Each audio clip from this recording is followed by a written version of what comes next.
नमस्कार दोस्तों, daily current affairs के इस सीरीज में आप सभी का स्वागत है। आज है 29 सितंबर 2025 और 29 सितंबर 2025 से जितने भी महत्वपूर्ण करंट अफेयर्स बन सकते हैं उन सभी को हम लोग इस वीडियो में डिस्कशन करेंगे। यह करंट अफेयर्स आपके आगामी सभी परीक्षाओं के लिए बहुत ही महत्वपूर्ण रहने वाला है और इस वीडियो की खास विशेषता है कि प्रत्येक पॉइंट के साथ एक्स्ट्रा फैक्ट भी आपको देखने को मिलेगा। तो चलिए बिना देर किए हुए शुरू करते हैं आज के पहले प्रश्न से। पहला प्रश्न है, हाल ही में 9वीं बार एशिया कप किसने जीता? Who recently von 9th Asia cup title?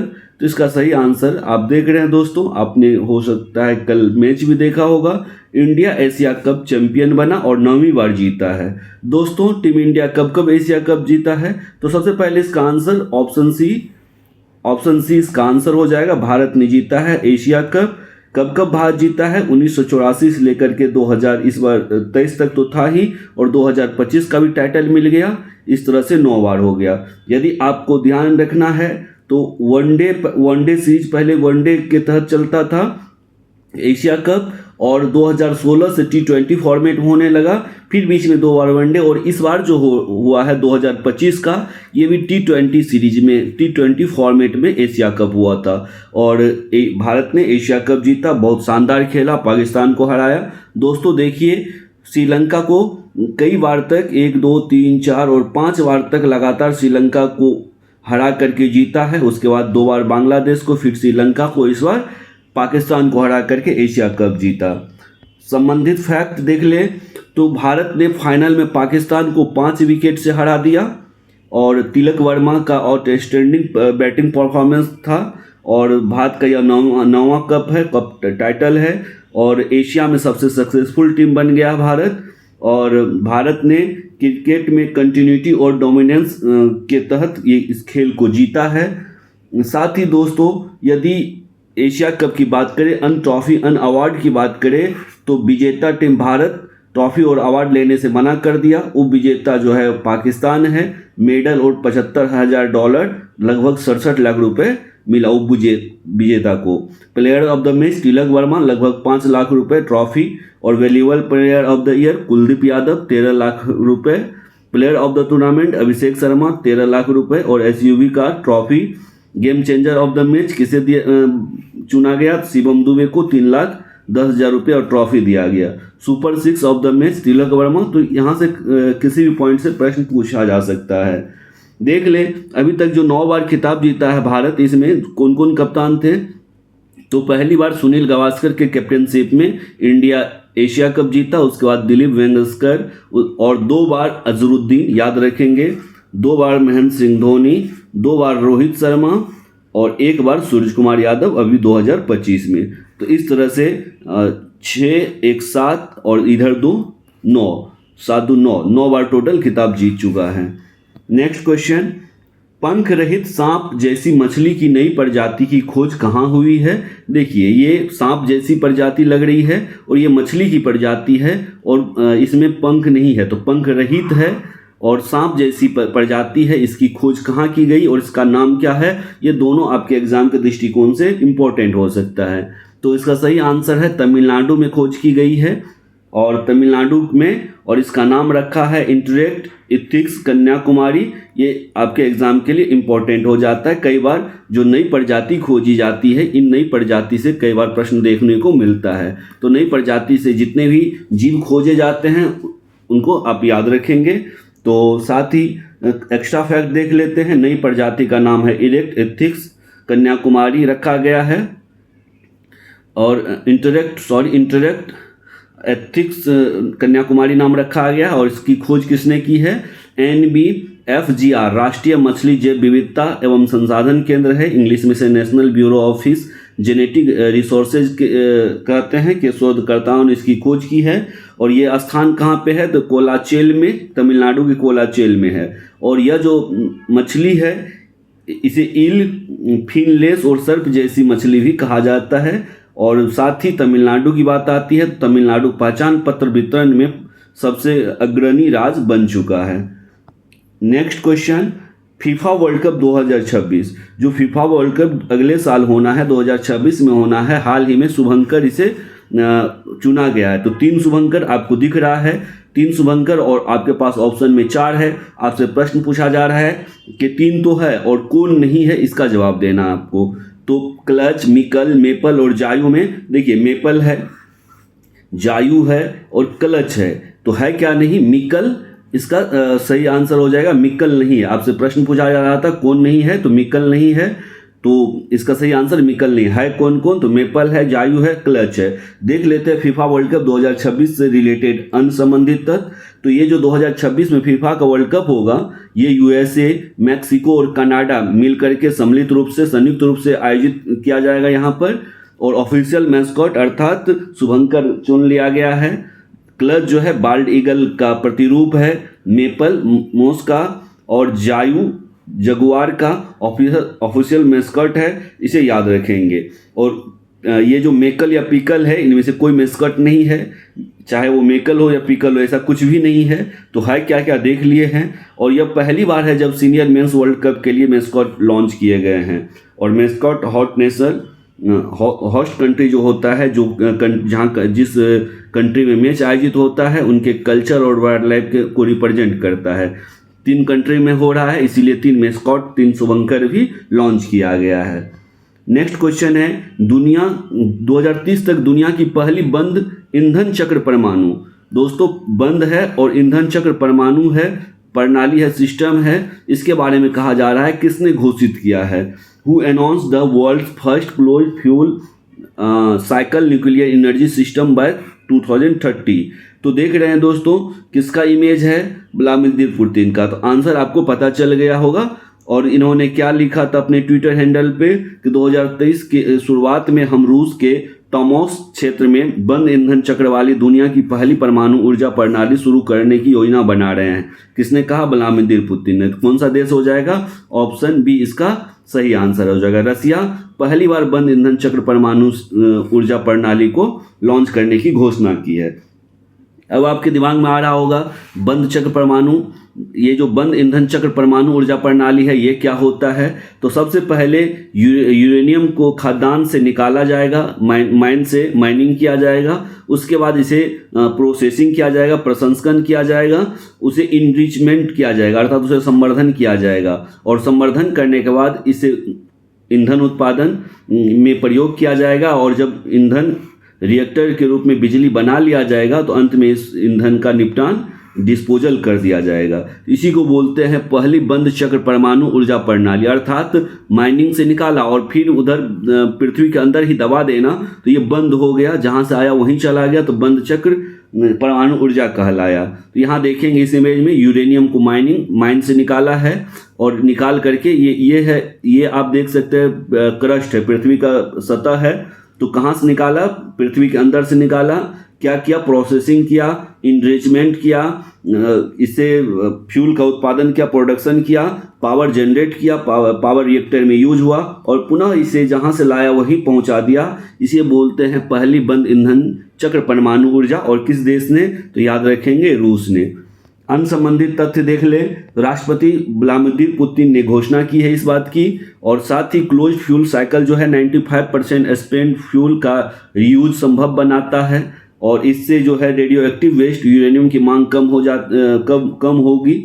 और यह सस्टेनेबल न्यूक्लियर एनर्जी जो कि ज़्यादा दिन तक, ज़्यादा समय तक ऊर्जा दे पाएगा। और घोषणा जो है कहाँ किया गया है, तो मॉस्को में वर्ल्ड एटॉमिक वीक फोरम की जो बैठक हो रही थी इसमें इन्होंने घोषणा की है।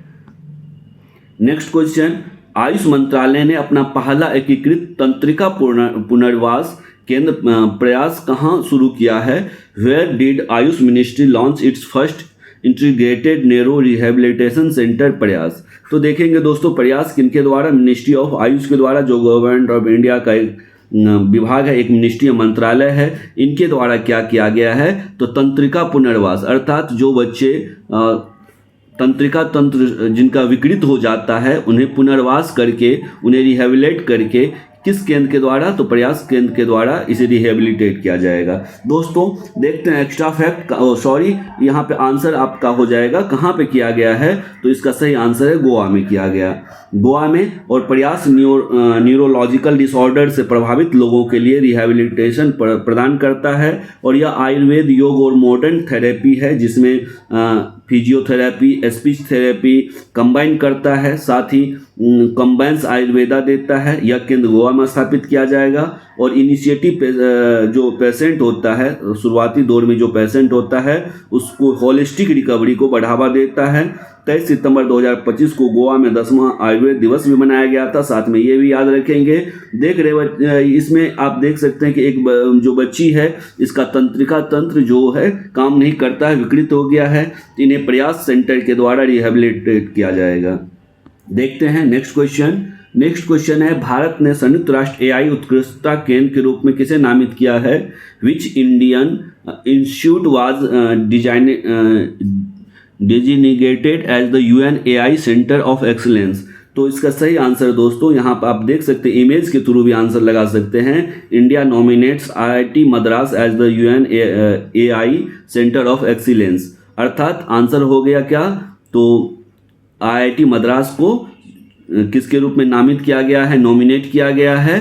तो UN AI उत्कृष्टता केंद्र एक्सीलेंस सेंटर के रूप में किया गया है। इसका सही answer IIT Madras, option D इसका सही आंसर है। AI उत्कृष्टता केंद्र की बात करें तो ये होता क्या है? कोई भी एक्सीलेंस सेंटर जो AI का क्या करेगा, तो एक रणनीतिक केंद्र है या टीम है, टीम या केंद्र दोनों हो सकता है, जो संगठन को या सरकार को या संस्थान को कृत्रिम बुद्धिमत्ता अर्थात AI से संबंधित विशेषज्ञता और नवाचार को बढ़ावा देगा। और इसका उद्देश्य है कि AI के प्रयोग को बढ़ावा देना, नए नए तरह से इनोवेशन के लिए AI का प्रयोग करेगा, और इस प्रयोग से अपना जो पहल किया है, जो इनिशिएटिव लिया है, उसके मौजूद आधार मिलेगा।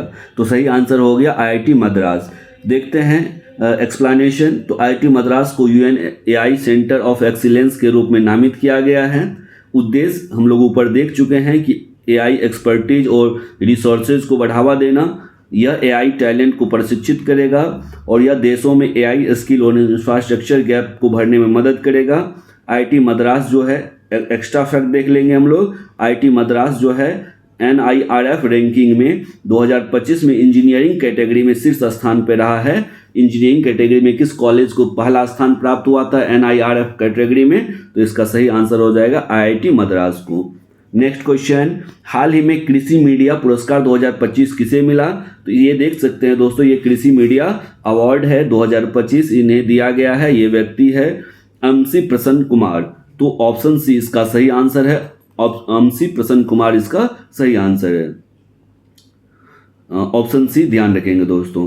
इससे संबंधित फैक्ट को देख ले तो MC प्रसन्न कुमार को कृषि पत्रकारिता में योगदान के लिए सम्मानित किया गया है, और उन्हें किसानों की बीच जागरूकता बढ़ाने के लिए प्रिंट और इलेक्ट्रॉनिक मीडिया का उपयोग किया ताकि किसान ज़्यादा से ज़्यादा जागरूक हो पाए। इन्होंने पत्रकारिता के रूप में प्रिंट और इलेक्ट्रॉनिक मीडिया का प्रयोग किया, और जो संधु भरद्देश दास जो है, उनकी पुस्तक के लिए सरस्वती सम्मान 2024 मिला था, जो कि आपके ऑप्शन में दिख रहा होगा। ये साधु भद्रेश दास को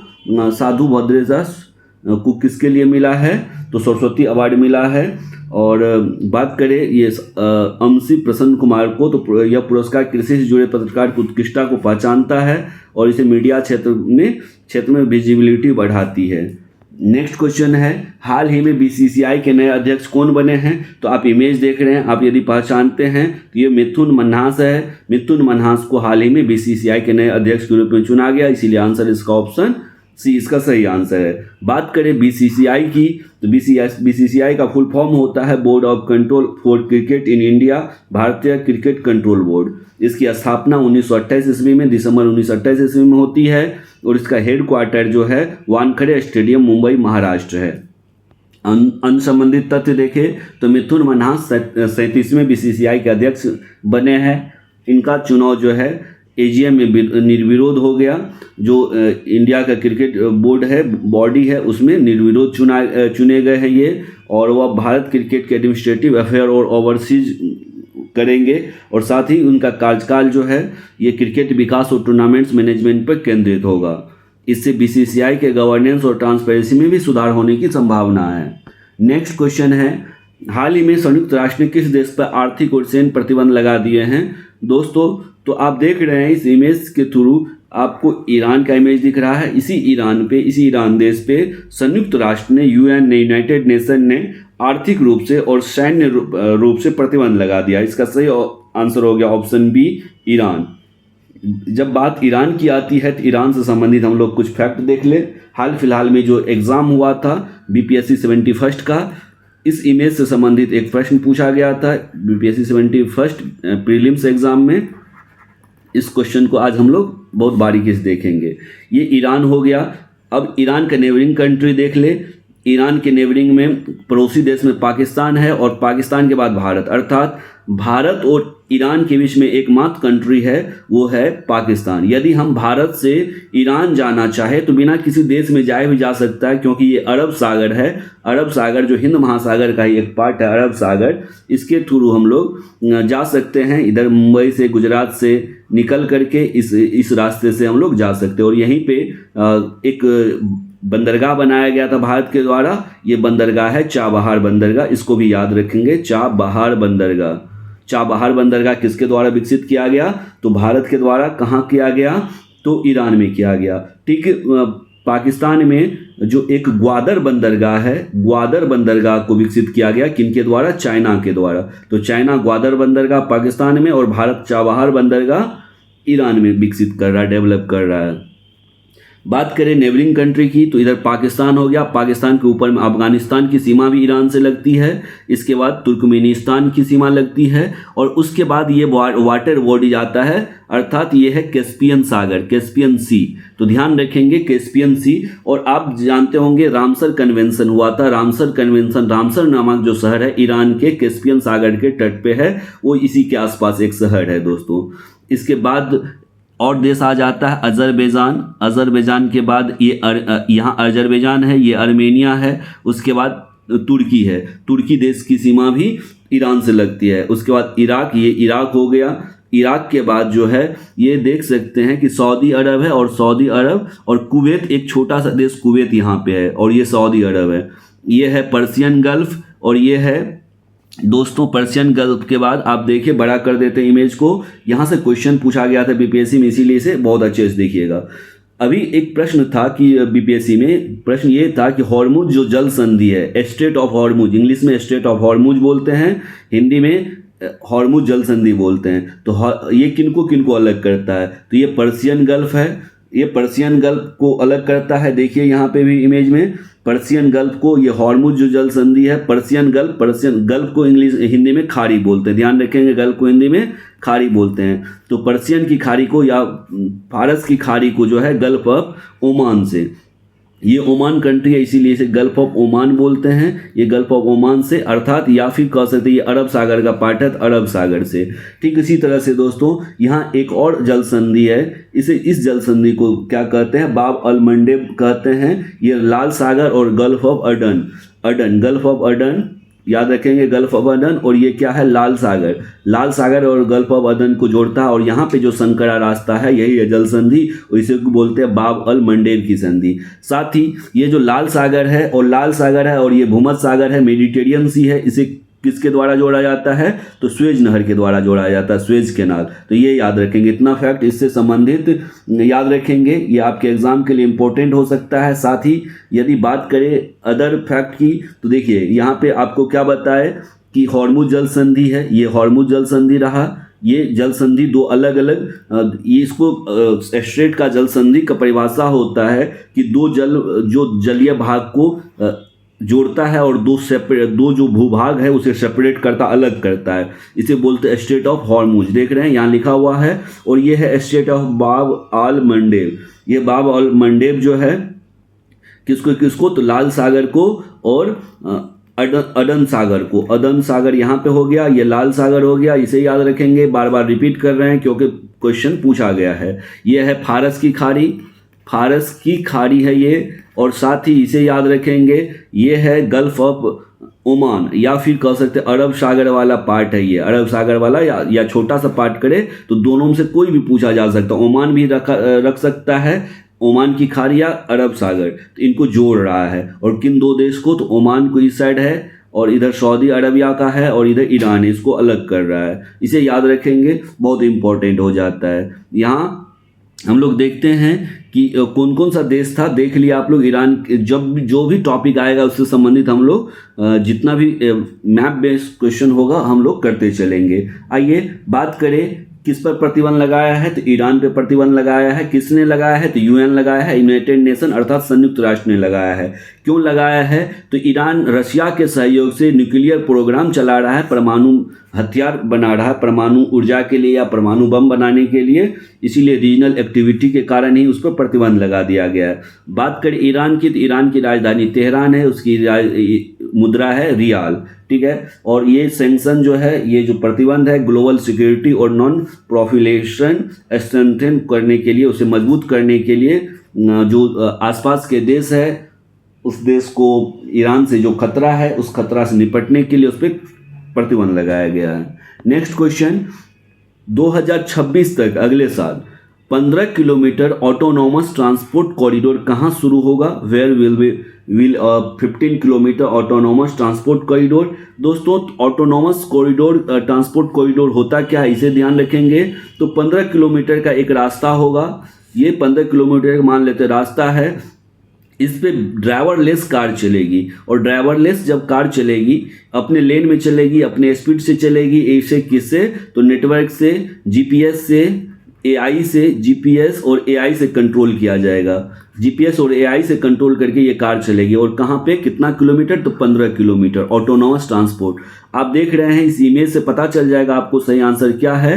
तो Dubai announce 15 kilometre dedicated corridor for driverless vehicle and marine transport. तो ये सही आंसर हो गया दुबई। बात करें दुबई की, तो आपके मन में बार बार आप सुनते होंगे दुबई दुबई, तो आपके दिमाग में आ रहा होगा दुबई किस कंट्री का पार्ट है। तो आज देख लीजिए, ये है यूएई, एक कंट्री है यूएई, शॉर्ट फॉर्म में इसे बोलते हैं, शॉर्ट फॉर्म में यूएई बोलते हैं इसे।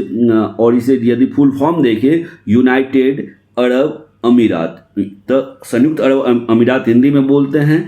ये एक देश है और इसमें इंपॉर्टेंट सिटी देख ले, अबू धाबी यहीं पे है, दुबई है, रास अल खाम है, ये गल्फ ऑफ ओमान जो हम लोग देख रहे थे अभी, तो गल्फ ऑफ ओमान यहीं पे है।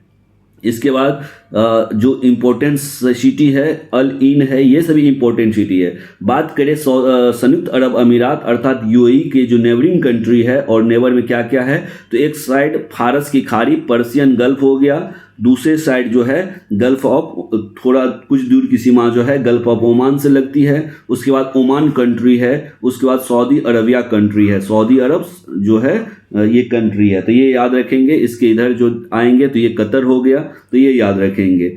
और बात करें दुबई की, तो दुबई में 2026 तक 15 किलोमीटर ड्राइवरलेस कॉरिडोर शुरू होगा और ऑटोनॉमस व्हीकल इस कॉरिडोर में ऑपरेट किए जाएंगे। और ये आरटीए द्वारा इम्प्लीमेंट किया जाएगा और सिटी ट्रांसपोर्ट एफिशिएंसी और सस्टेनेबिलिटी को ये बढ़ावा देगा और दुबई की स्मार्ट सिटी इनिशिएटिव का यह हिस्सा है। नेक्स्ट क्वेश्चन, दोस्तों इस तरह से हम लोग जो इम्पोर्टेंट क्वेश्चन हो सकता था 29 सितंबर 2025 से रिलेटेड, उन सभी को हम लोगों ने बहुत ही बारीकी से, डिटेल से, मैप के थ्रू जितने भी क्वेश्चन बन सकते थे, रिसेंट करेंट अफेयर्स जो हाल फिलहाल में परीक्षाओं में पूछा जाता है, और साथ ही एक्स्ट्रा फैक्ट के साथ ही हम लोग पूरा टॉपिक को कवर करने का प्रयास किए हैं। आपको ये इनिशिएटिव कैसा लग रहा है आप कमेंट बॉक्स में ज़रूर बताएं। जितने भी लोग वीडियो शुरू से अंत तक देखते हैं तो ये हमें ज़रूर बताइए कि आपको ये वीडियो कैसा लग रहा है। ये हमारे लिए मोटिवेशन का काम करेगा। साथ ही मोटिवेशन के साथ साथ आपको अगला किस टॉपिक पे वीडियो चाहिए, इस बात की भी जानकारी इस वीडियो सीरीज से पता चल जाएगी, मिल जाएगी, मुझे मिलेगी और हम उस पर वीडियो बना लेंगे। तो आज फिर से जो साइंस का नेक्स्ट पार्ट होगा, नेक्स्ट पार्ट साइंस का नेक्स्ट टॉपिक आज से फिर वीडियो अपलोड होगा, आप लोग उस वीडियो को देखिएगा। साथ ही हिस्ट्री का और ज्योग्राफी का चल रहा है आपके एग्ज़ाम तक, इन सभी सिलेबस को कवर कर दिया जाएगा। इसीलिए आप जब भी जो भी पढ़ते हैं साथ में नोट्स बनाते चलेंगे। जितना नोट्स बनाएंगे आप उतना आपके लिए बेनिफिशियल रहेगा और आप नोट्स से कम समय में आप एग्ज़ाम टाइम में रिवीजन कर पाएंगे। इसीलिए आप शॉर्ट नोट्स ज़रूर बनाते चलें। धन्यवाद दोस्तों, आप अपने दोस्तों के साथ ज़रूर शेयर करें। धन्यवाद।